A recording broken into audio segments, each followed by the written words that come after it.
Recording in progress. 네.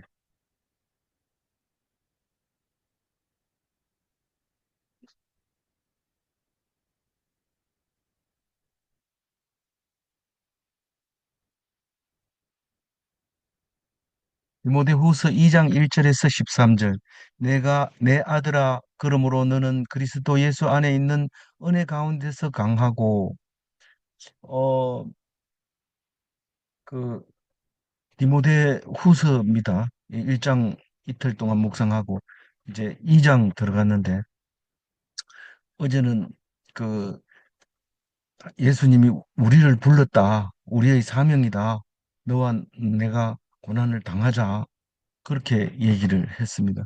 오늘도 같은 얘기를 하고 있습니다. 그런데 이 내 아들아 이렇게 부르는 거는 지금은 이상하지 않죠? 여러 번 들었으니까. 바울의 아들 디모데야 이런 말이죠. 어, 해라 이 말을 합니다. 그러므로는 뭡니까? 우리는 부르심을 받은 자고 나를 본보기로 삼아라. 어, 그렇게 얘기를 할 때 그러므로 은혜 가운데서 예수 그리스도 안에 있는 은혜 가운데서 우리는 은혜라고 하면은 그냥 감사하고 기뻐하는 것을 은혜라고 하는데 그것은 예수 그리스도 안에 있는 은혜를 말하고 있는 겁니다. 그래서 음, 다른 데서 기뻐하는 게 아니고 하나 예수 그리스도의 주신 은혜 그거로 기뻐하는 거죠. 감사하는 거죠. 그래서 항상 기뻐하고 범사에 감사하고 쉬지 말고 기도하는 하나님의 뜻이 거기에 있는 거죠. 2절 읽어볼까요? 또 내가 많은 증인 앞에서 내게 들은 바를 충성된 사람들에게 부탁하라.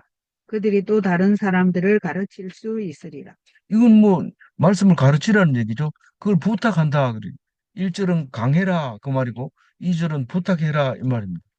그러니까 어, 이게 지금 디모데 후서가 뭐 임종 편지나 마찬가지인데 이 마지막으로 부탁하는 게 너희들은 강해라.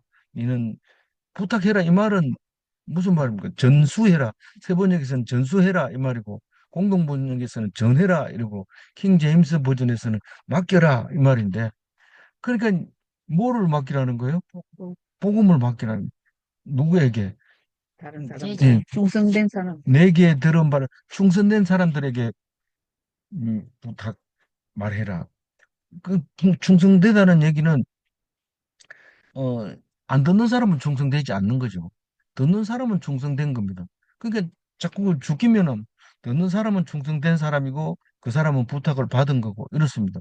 그래서 이 얘기를 들고 아, 음, 이 전화라고 그랬으니까 나가서 막 전화하고 이러는데 그게 틀렸냐? 틀리지 않죠. 그렇지만 이 얼핏 읽으면 충성되지도 않은 사람한테 뭐 부탁하면 되겠나 이러는데 그 상관없습니다.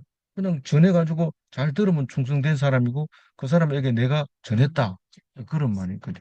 근데 그거를 숨어서 문 닫아놓고 한 방에 이렇게 하는 게 아니라 많은 정인들 앞에서 그렇게 하라는 겁니다.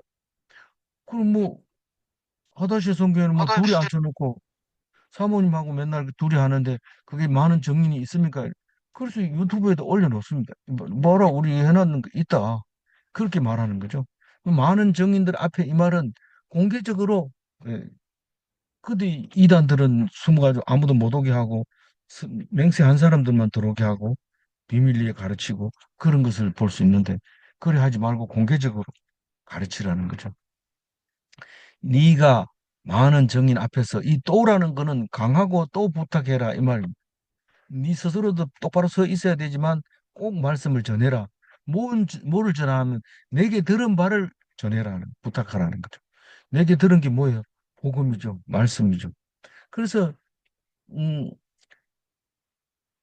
내게 들은 바 이 앞에서 뭐라 어제 내게 들은 바 바른 말이라고 했어요. 내게 들은 바 바른 말을 전해라. 그렇게 얘기합니다. 그래서 오늘은 그냥 말씀, 진리, 복음 이거를 전해주라. 그래서 그러면 어떻게 된다고요? 그들이 들은 사람이 충성된 사람이 또 다른 사람을 가르칠 수 있게 된다.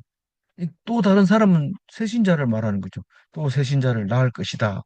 그렇게 하면서 어 그러면 뭐냐? 가르치고 배우고 또 가르치고 이래야 되냐? 그렇다. 그래서 그게 누구나 다 해야 되는 만인 제사장이다. 믿는 자는 모두 가르쳐야 되고 믿는 자는 모두 어, 들은 것을 다른 사람이 가르쳐 그 들은 사람이 또 다른 사람 가르쳐 주고 이렇게 해야 되는 것이지 그렇지 않다면 사실상 바울 닮은 것도 아니고 디모데 닮은 것도 아니다. 그렇게 말할 수 있게 됩니다. 3절 읽어볼까요? 너는 그리스도 예수의 좋은 병사로 나와 함께 고난을 받. 이 3절부터는 좋은 병사가 되라. 십자가 군병이 되라는 거죠. 십자가 군병 되어서 나가라는 겁니다. 찬송은 참 재밌는데 실제로 군대는 싫어요. 왜냐하면 폭격 맞을 수 있으니까. 그런데 이, 이 병사는 어, 말씀을 전하다가 고난을 많이 당하게 되는데 어, 나와 함께 이 말은 그 나를 본보기로 나와 같이 나처럼 이런 뜻이거든요. 내가 조교 아니냐? 조교 닮아서 조교처럼 이렇게 해야 산다. 이제 그렇게 말하고 있는데 그게 십자가 군병이 되면 힘들고 어렵다, 고난 받는다. 예수 그리스도의 군사로서 이렇게 말할 때 무슨 고난이 나에게 올까? 이제 그런데 이 4절 읽어보면 병사로 복무하는 자는 자기 생활에 얽매이는 자가 하나도 없나니 이는 병사로 모집한 자를 기쁘게 하려. 우리가 군대는 뭐 어떻게 해야 돼요? 고난을 어떻게 받아야 되냐? 그게 아니고 네 생활에 얽매이지 말고 하나님 말씀에 붙잡혀라. 뭐, 만약에 내 생활에 얽매여서 예배를 못 드린다면 그거는 군사가 아니죠. 어떻게 니는 군사로서 다른 일을 하느냐? 옛날 로마 시대 때는 가족을 데리고 군대 생활하는 수가 있었어요. 그 오랫동안 그런 게 있었는데 병영 생활을 그 식구를 데리고 와서 하는 경우도 있었는데 원래는 그렇게 하면 싸움을 못 하죠. 그때는 일시적으로 그런 때가 있었는 거지. 군대는 군대는 이 여러 사람이 나 군대 가겠습니다 이런다고 해서 갈 수 있는 게 아니라 힘이 세고 믿음직하면 뽑아가지고 월급을 주면서 하는 거죠. 용병이죠. 지금 이 용병을 얘기하고 있는 겁니다. 우리는 우리처럼 나라를 위해서 목숨을 던지는 이런 국군이 아니고 용병을 사서 전쟁해서 전리품을 챙겨서 먹고 살고 그렇게 했던 시대의 말씀이죠. 그래서 왜 열심히 사생활에 얽매이지 않고 일에 어, 병력에 그 어, 집중하느냐 해야 되느냐? 그것은 뽑은 사람을 기쁘게 해야 월급이 나오죠.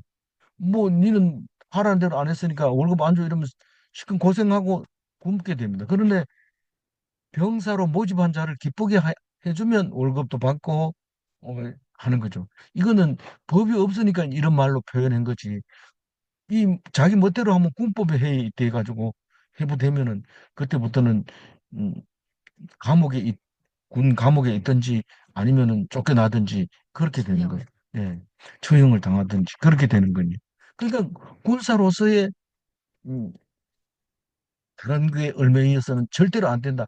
그런 사람은 하나도 없다. 그런 사람 있으면 다 이제 군대 생활을 못 한다 이 말입니다.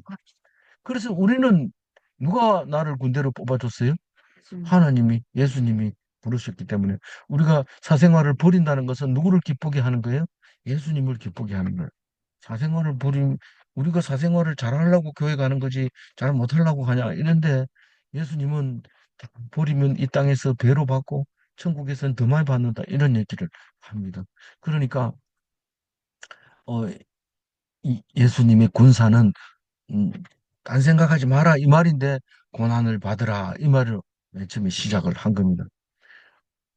고난 받으려고 애쓰지 말고 어 그냥 사생활을 버리면 그게 고난 자체가 됩니다. 어떤 사람은 그, 그 어디 여기 밀양 택시 운전수가 자기도 예수님처럼 고난 받으려고 십자가 매달리려니까 안 박아주니까 딴 사람 보고 돈 줘서 이렇게 죽도록 했는데 좀 이상하죠. 어쨌든 그렇게 생각하면 안 돼. 성경을 자꾸 읽어보면 그게 아니라는 걸 알아야 되는데 오해를 하고 있는 거죠. 5절 읽어볼까요? 경계하는 자가 법대로 경계하지 아니하면 승리자의 관을 얻지 못할 것입니다. 네가 운동선수라면은 규칙을 지켜야지 면류관을 얻는다. 운동선수가 규칙을 어기면서 성진차가 될 수 없다. 만약에 규칙을 어기고 면류관을 얻었다면 그 헛것이다. 옛날에는 마라톤이 이때 로마 시대 아닙니까? 달리기가 제일 그건데 이 바울은 달리는 이야기를 많이 합니다. 경주하는 이야기를 많이 합니다. 그 자기는 지금 경주하고 있다고 생각하는 달리기 선수라고 생각합니다. 만약에 달리기 하는 사람이 뭐 오토바이 뒤에 따라갔다가 가면 월계관 써봐야 그건 뺏기는 거죠. 그래서 안 되는 거죠. 그래서 이 베드 고- 디모데 후서 4장 7절에 이렇게 해놨어요. 나는 선한 싸움을 싸우고 나의 갈 길 달릴 길을 마치고 마치고 믿음을 지켰으니 어디에 나와요? 바울 영화에 보면 목이 잘리기 전에 이 얘기를 합니다. 나는 달려갈 길을 다 마쳤다. 싸울 선한 싸움 다 싸웠다. 이제는 예수님이 데리고 가면 그건 월계가는 내 거다. 이렇게 생각하고 목을 갖다 대고 잘리게 되는 것이죠. 그런데 이, 또 적응이 안 되는 얘기를 합니다. 6절에. 앞에 거는 뭐 그런 대로 이것은 음, 규칙이 어떤 거고 또 사생활을 버리는 게 어떤 거고 또 고난 받는 게 어떤 건지 대충 짐작은 가는데 6절이 어려워요. 읽어봅니다. 수고하는 농부가 곡식을 먼저 받는 것이 마땅하니라. 여기서 우리는 농사 짓는 사람이 땅 주인이 이 세경을 가져와라. 그러니까 소작료를 가져와라. 이러면은 소작료부터 먼저 내는 게 없습니다. 요즘은 이자 뗄 때 고리 이자를 뗄 때 선 이자 떼고 이렇게 주는 경우도 있지만 그런 건 없고 일단은 농부가 다 가지고 그다음에 거기서 난 거를 갖다 줘야 되지 어, 얼마 나올지도 모르고 소작을 먼저 줄 수는 없습니다. 이제 이 얘기는 6절 얘기는 그 얘기인데 사실 어렵습니다. 이게 그림으로 그리려면은 이게 정확하게 얘기하자면 경주의 결성선은 그 달려온 자의 것이지 다른 사람 것이 아니다라는 것입니다. 그러니까 면류관의 영광은 달려온 자의 것인데 이걸 가만히 생각해 보면 사도 바울이 제일 먼저 순교해야 된다. 자기가 그걸 해야 된다는 얘기를 하는 것 같이 들립니다. 실질적으로 그런 생각이 들어요. 그래서 우리는 영광을 내가 먼저 차지해야 된다. 영광을 차지하려면 결국은 순교하는 수밖에 없는데 그 어렵습니다. 이거를 직접 이 순교해라 이런 얘기도 못 하겠고 자기는 이런 얘기를 합니다. 그래서 유대인들은 이게 내용을 모르지만 예수님과 바울 얘기는 안 믿지만은 그래도 누구부터 죽을래? 이 그 인질범이 내 말을 안 들어주기 때문에 인질을 한 사람씩 죽이겠다. 누구부터 죽일래? 이럴 때 유대인들이 나온다는 겁니다. 딴 사람은 다 숨어가 있는 벌벌 떨고 있는데 유대인이 자기가 나온다. 그게 유대인들은 고난 받을 때 자기들이 제일 먼저 받아야 된다는 거예요. 왜 그러냐 하면은 그동안도 그렇고 내가 죽음으로써 제사장 나라로서 하는 일이 그거기 때문에 그렇다는 겁니다. 그래서 고난도 제일 먼저 받지만 영광을 제일 먼저 받아야 되기 때문에 그렇다는 겁니다. 그런 얘기를 하는데 이해가 잘 안 갈 것 같아. 이 사도 바울이 디모데에게 그런 얘기를 해놓고 나니까 이게 알아듣겠나 이런 생각이 드는 것 같아. 7절 읽어보면 그 알 수 있어요. 내가 말하는 것을 생각해 보라. 주께서 범사에 내게 총명을 주시리라. 다른 사람은 이해를 못 하는데 디모데는 이걸 읽는 순간 이게 영광은 바울이 자기가 열심히 싸웠기 때문에 자기가 가지려고 하는구나. 나도 그렇게 닮으라고 하는 거구나. 그러면서 이 순교 당하는 것을 자기가 제일 먼저 받아야 된다. 농사 짓는 사람이 이 자기가 먼저 챙기는 것처럼 그렇게 생각을 하는 거야. 내 말을 잘 생각해 봐라. 순교의 영광은 순종하는 자의 것이다. 이렇게 얘기할 때 그렇게 들렸을 거라고 생각해요, 쟤는. 근데 너의 총명이 이것을 이해하리라. 이렇게 얘기합니다. 이 주께서 범사에 내게 총명을 주시리라 이런데 이 하나님 말씀 붙들은 사람은 지혜가 납니다. 아니, 예수 믿는 사람은 어디 가도 당당하게 얘기합니다. 이렇게 얘기할 때 그 소리가 어디서 나왔어요? 성경에서 나오고 믿음에서 나오고, 성경에 있다 하더라도 믿음이 없으면 말이 안 나오고 버벅거립니다. 근데 성경이 을 읽고 믿음이 가면 강해지고 분명해지고 당당해지고. 그런데 수고하는 농부가 곡식을 먼저 받아야 한다, 이렇게 얘기해도 이게 들립니다. 이게 들리는데, 안 그러면 이게 안 들리는 거죠. 그냥 막 이렇게 따지기도 하고 막 이런데, 따져가지고 될 일이 아닙니다. 이 6절 말씀. 어, 8절 읽어봅니다. 내가 전한 복음대로 다윗의 씨로 죽은 자 가운데서 다시 살아나신 예수 그리스도를 기억하라. 우리는 다윗의 씨로 예수님이 오셨다는 얘기는 다윗 할 때 많이 했잖아요. 왜 다윗의 씨로 와야 돼요? 다윗에게 약속을 했으니까. 뭔 약속을 했어요? 네 왕위를 영원히 물려주겠다 했는데, 여태까지 솔로몬이 망해보고, 그 다음에 뭐 분열 왕국이 생겨가지고 또 다 망해보고. 그럼 어떻게 줍니까? 이렇게 주겠다. 영원한 왕으로 예수님을 주십니다. 그 약속대로 예수님이 오셨단 말입니다. 그게 바울이 전한 복음이라는 말입니다. 그리고 이 씨로 오셔가지고 어떻게 됐다고요? 죽은 자 가운데서 다시 살아나셨다. 그러니까 안 죽고 살아나는 방법이 없어요. 어, 다시 살려면 죽어야 돼요. 근데 안 죽으려고 막 호등질 치는데 하나님은 그냥 안 놔두고 죽여버립니다. 왜냐하면 다시 살리려고. 그럼 뭐막 엉엉 울다가 생각해 보니까 믿음이 되살아나서 할렐루야. 그리고 죽게 되는데, 그게 예수 믿는 사람들입니다. 그 예수 믿는 사람이 장례식에 가보면 맨 처음에는 슬퍼하지만 조금 있어 보면 찬송 부르고, 음, 그리고 3일째 되면 우는 사람이 없습니다. 그리고 하나님께 감사하고 영광 돌리고, 그 살아 있을 때 했던 이야기들을 서로 나누고 그러면서 기뻐하고, 음, 잠시 후에 또 만납시다. 그렇게 하는 것이지요. 9절 읽어볼까요? 복음으로 말미암아 내가 죄인과 같이 매이는 데까지 고난을 받았으나 하나님의 말씀은 매이지 아니하니라. 이, 그, 매인다, 매이지 않는다, 이 얘기는 바리새인들한테 물어보면 잘 알아요. 바리새인은 그 매여가지고 그 안식일 안 지키면 막 혼내주고 뭐 그렇습니다.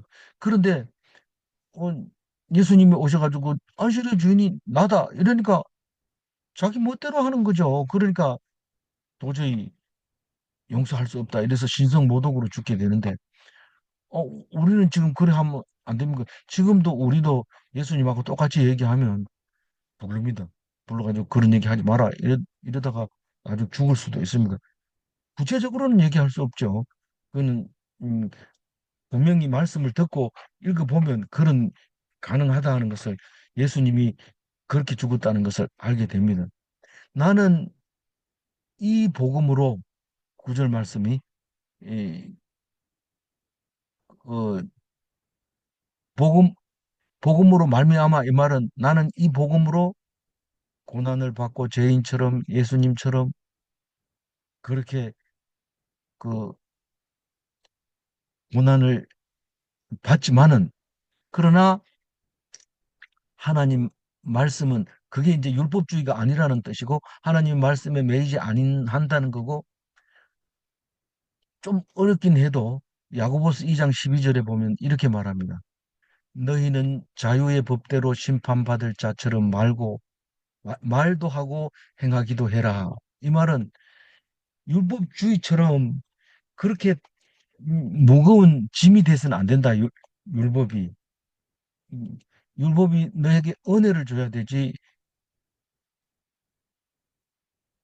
자유를 구속하게 되면은 안 된다.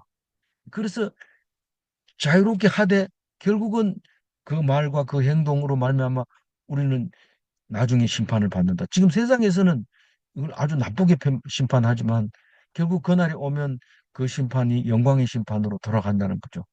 그래서 복음으로 말미암아 내가 죄인과 같이 매이는 데까지 고난을 받았으나, 세상에서는 죄인처럼 감옥에 갇히고 때리고 하지만 하나님 앞에서는 완전히 자유하게 돼서 어, 모든 율법이 은혜로 돌아오게 되는 것을 말하고 있는 거죠. 10절 읽어볼까요? 10절. 그러, 그러므로, 어, 그러므로 내가 택함 받은 자들을 위하여 모든 것을 참으면 그들도 그리스도 예수 안에 있는 구원을 영원한 영광과 함께 받게 하려. 예를 들어서 돼지고기를 먹으면 안 된다는 율법이 있는데 먹고 났는데 유대인들이 와서 너 돼지고기 먹어서 율법을 어겼다고 얘기할 때 우리는 어떻게 얘기해야 됩니까? 예? 우리는 때리면 맞아야죠. 우리는 유대인으로서 율법을 어겼다고 해서 때리면 맞겠지만 그건 고난이고 우리는 자유로워야 돼요. 당당하게. 왜 자유로워야 돼요? 예수님이 그 죄를 다 지고 갔기 때문에 내가 믿는 순간 과거와 현재와 미래의 모든 죄를 다 지고 갔기 때문에 우리는 거기에 매일 필요가 없고 구속될 필요가 없는 거죠. 죄에서 구속됐으니까요. 구속이라는 단어를 자꾸 쓰고 싶은데 이 두 개가 자꾸 연결이 돼서 하여튼 이 부자유하지 못하고 율법에 의해서 자유하게 되는 것을 이 구절에서 얘기했는데 그러므로 내가 택함 받은 자를 위하여 모든 것을 참으면 그런 말을 전하지 말라고 이 바울을 붙잡아가지고 혼내고 핍박하고 그러잖아요, 유대인들이. 그래서 그거를 끝까지 참으면서 계속 얘기합니다. 얘기하지 말았는데 왜 얘기하냐? 네가 하나님이냐? 아니, 예수님이 하나님인데 얘기를 했다. 그래 가르쳐 줬다. 그러니까 혼난 그래서 감옥에 갇히고 이렇게 되는 거잖아요. 그러니까 감옥에 있는 것은 말씀에 매이지 않았기 때문에 감옥에 갇혔는 거고 매이지 감옥에 갇혔더라도 매이지 않는다는 겁니다. 그래서 왜 그렇게 하는데 이러니까 택함 받은 자들을 위해서 다시 말해서 나처럼 예수 믿는 자 하나님이 예수를 믿게 만들어 놓은 그 사람들을 위해서 그 소리를 들으라고 그렇게 한다는 거. 그래서 왜 내가 참느냐 하면 그들도 그리스도 예수 안에 있는 구원을 영원한 영광과 함께 받게 하려 함이라. 수식어가 너무 길어서 그런데 그 택함 받은 자에게 구원을 주려고 내가 고통을 당한다는 겁니다. 그럼 네가 고통 안 당하면 구원을 그 사람들이 못 받냐? 예정대로 받을 거 아니냐? 그런데 내가 받기는 받는데 내가 쓰임을 받겠다는 거예요. 내가 하나님이 택한 자들을 구원시켜 주는데 내가 그 용도로 사용되겠다는 거죠. 그러니까 좀 머리 아프고 머리 잘 안 돌아간 사람이 이 얘기가 안 들려옵니다. 들리지를 않습니다. 근데 디모데 니는 알아들을 거다라고 얘기를 하는 거죠. 근데 그 구원 10절 얘기는 성도의 구원과 영광을 위하여 내가 고난을 받는데 이 그- 그러니까 성도의 구원을 위하여 고난 받는다는 얘기가 10절이 이렇게 복잡하게 수식어가 많아서 그런 거예요. 요만큼 하면 되죠? 예. 11절 읽어보면. 이쁘다 이 말이여 우리가 주와 함께 죽었으면 또한 함께 살 것이요.